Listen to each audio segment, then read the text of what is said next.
નમસ્કાર, શો ટાઈમમાં આપનું સ્વાગત છે. ભાવનગરના ખેડૂતવાસ વિસ્તારમાં અગાઉની અદાવતની દાજ રાખી શખ્સોએ બાઇકમાં તોડફોડ કરી હતી.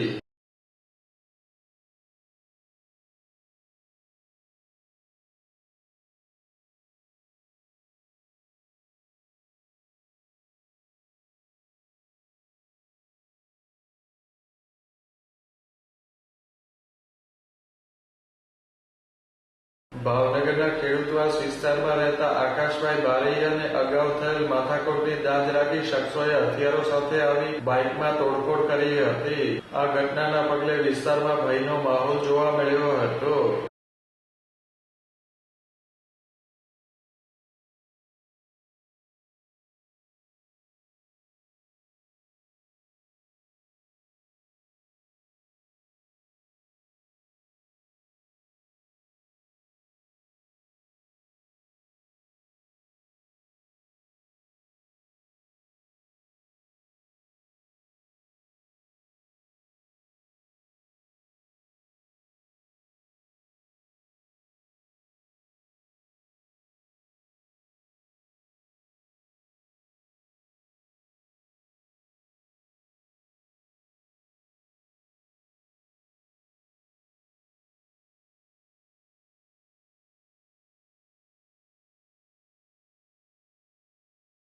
આ બનાવની જાણ થતાં પોલીસ ઘટના સ્થળે પહોંચી હતી અને વધુ તપાસ હાથ ધરી હતી.